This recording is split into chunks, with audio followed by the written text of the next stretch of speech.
လွန်ခဲ့တဲ့နှစ်ပေါင်း2500ကျော်ဘုရားရှင်တတ်တော်ထင်ရှားရှိစဉ်တာဝတိပြည်ဇေတဝန်ကျောင်းတော်ကြီးရဲ့မနက်ခင်းအချိန်ခါလေးကအလွန်ကိုပဲငြိမ်းချမ်းသာယာနေခဲ့ပါတယ်။ရွှေရောင်ဝင်းလက်နေတဲ့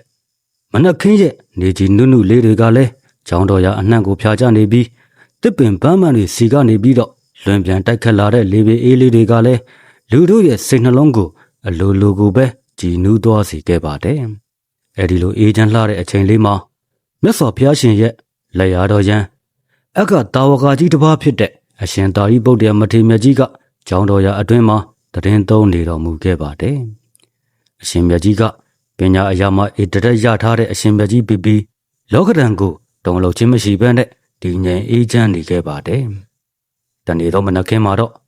အရှင်မြတ်ကြီးကဆောင်ကန်ကြွဖို့အတွက်ကိုသင်္ကန်းယုံတော်မူနေခဲ့ပါတယ်။အဲဒီလိုသင်္ကန်းယုံလိုက်တဲ့အချိန်မှာမထေရမြတ်ကြီးရဲ့တင်းပိုင်အောက်ပိုင်းဝက်သင်္ကန်းရဲ့အောက်နားစွန်းတစ်ဖက်ကမတိမတာလေးရှည်ကြနေပြီးနည်းနည်းလေးကိုမှမကြီးမညာဖြစ်သွားခဲ့ပါတယ်။အဲဒီအချက်ကိုအရှင်မြတ်ကြီးကိုယ်တိုင်ကလည်းတတိမထားမိခဲ့ပါဘူး။အဲဒီအချိန်မှာပဲအသက်9နှစ်အရွယ်မြတ်သားရှိသေးတဲ့ရှင်သာမငယ်ငယ်လေးတစ်ပါးကအရှင်မြတ်ကြီးရဲ့အနီးနားကနေဖြတ်အသွားသင်္ကန်းစုံလေးမကြီးမညာဖြစ်နေတာကိုသွားပြီးတော့တတိထားမိလိုက်ပါတော့တယ်။အဲဒီရှင်သာမဏေလေးကဘာမှတွန်းဆုတ်မနေဘဲနဲ့မထေရမြတ်ကြီးရဲ့အနားကိုတဖြည်းဖြည်းချင်းကပ်သွားခဲ့တာပေါ့။ပြီးတဲ့အခါမှာတော့မထေရမြတ်ကြီးရှိမှရိုသေကျိုးနုံစွာနဲ့လက်အုပ်ကလေးချီပြီးအရှင်ဘုရားရဲ့သင်္ကန်းအောင်နားစွန်းကညီညာမှုမရှိဘဲနဲ့အနှဲငယ်ရှည်ကြနေပါတယ်ဘုရားဆိုပြီးအလွန်ကိုရိုသေလေးစားတဲ့အတန်လေးနဲ့ထောက်ပြလျှောက်ထားလိုက်ပါတော့တယ်။ဒီနေရာမှာကျွန်တော်တို့ပုထုဇဉ်တဘာဝလူတွေရဲ့စိတ်နေသဘောထားကိုခဏလောက်တွေးကြည့်စေချင်ပါတယ်။ကျွန်တော်တို့နေထိုင်တဲ့လူမှုပတ်ဝန်းကျင်မှာယာရုကြီးတဲ့သူအသက်ကြီးတဲ့သူအတွေ့အကြုံများတဲ့သူတွေကကိုယ်ထက်အများကြီးငယ်တဲ့သူတွေ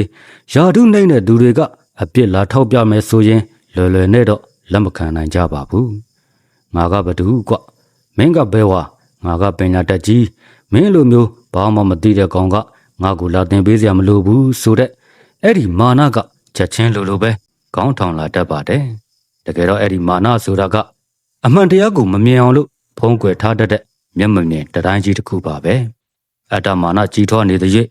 လူတစ်ယောက်ကမိမိရဲ့အမှားကိုဘယ်တော့မှမြင်နိုင်မှာမဟုတ်ပါဘူး။ဒါပေမဲ့အရှင်သာရိပုတ္တရာမထေရမြတ်ကြီးရဲ့နှလုံးသားထဲမှာတော့အဲ့ဒီလိုမျိုးအစိတ်အတောက်ဖြစ်စေတဲ့မာနဆိုတာကအလင်းကိုမှမရှိခဲ့ပါဘူး။ဘုရားရှင်ရဲ့ညာလက်ရောပညာအရာမှာအထုအထိပ်ရောက်နေတဲ့ပုဂ္ဂိုလ်ကြီးဖြစ်ပေမဲ့ရှင်သာမငယ်ငယ်လေးတစ်ပါးရဲ့စကားကိုအပြုံးလေးနဲ့ပဲနားထောင်တော်မူခဲ့ပါတယ်။အဲ့ဒါကစပန်နံတွေကအစံပြေဝလေးလေးခေါင်းညွတ်ကြလေးလေးဆိုတဲ့ကျွန်တော်တို့ရဲ့မြန်မာစကားပုံလိုပဲပညာဉာဏ်ကြီးမားလေးလေးမာနတရားကင်းစင်လေးဆိုတာကိုအရှင်မြတ်ကြီးကလက်တွေ့ပြသွားခဲ့တာပါ။အဲ့ဒီနောက်မှာတော့မထေရမြတ်ကြီးကချက်ချင်းဆိုသလိုပဲကွယ်ရာဖြစ်တဲ့တင်းလျှော်ရာနေရာတစ်ဖက်ကိုဆုတ်ခွာသွားပြီးတော့မိမိရဲ့သင်္ကန်းကိုညီညာတက်ရက်သွားအောင်လို့တေတေချာချာကိုပဲပြန်လဲပြင်ဆင်ပြီးတော့ဝိယုံတော်မူလိုက်ပါတော့တယ်။အဲဒီလိုမျိုးသင်္ကန်းပြင်ဝတ်ပြီးွားတဲ့အခါမှာတော့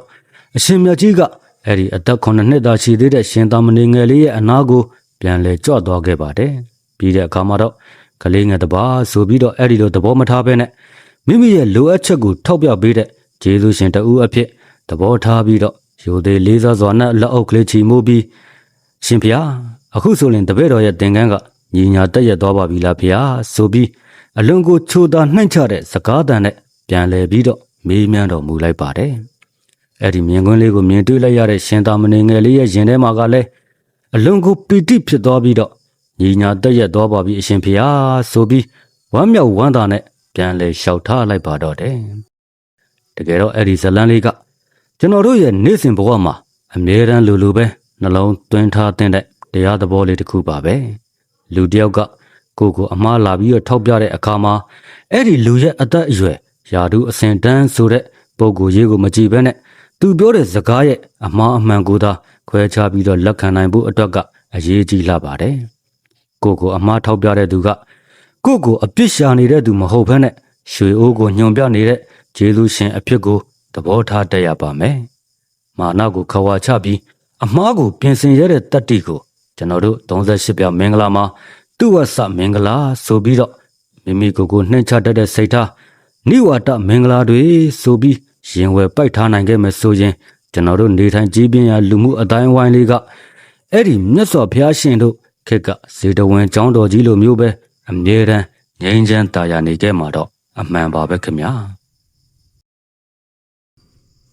ဓမ္မစေတော်ကြီးဒါကတော့ကျွန်တော်မနေ့ကတင်ခဲ့တဲ့အရှင်သာရိပုတ္တရာကိုရောမြတ်ကြီးရဲ့ဘဝအစာအဆုံးဗီဒီယိုလေးမှာမပါဖြစ်ခဲ့တဲ့ဗီဒီယိုကအရန်ရှည်နေလို့ခြံလှက်ထားခဲ့တဲ့အရှင်သာရိပုတ္တရာကိုရောမြတ်ကြီးရဲ့စိတ်နှလုံးဖြူစင်မှုမာနာတရားကင်းမဲ့ပုံတွေကိုကျွန်တော်တင်ဆက်ပေးခဲ့တာဖြစ်ပါတယ်ကျွန်တော်ရဲ့အခုဗီဒီယိုလေးကိုကြိုက်နှစ်သက်တဲ့ဆိုရင်လဲ like လုပ်ပေးပြီးတော့ကျွန်တော်ရဲ့ channel လေးကိုလည်း subscribe လုပ်ပေးထားခဲ့ကြပါဦးကျွန်တော်ရဲ့ဓမ္မမိတ်ဆွေများအားလုံးကိုယ်စိတ်နှစ်ဖြာချမ်းသာကြပါစေခင်ဗျာ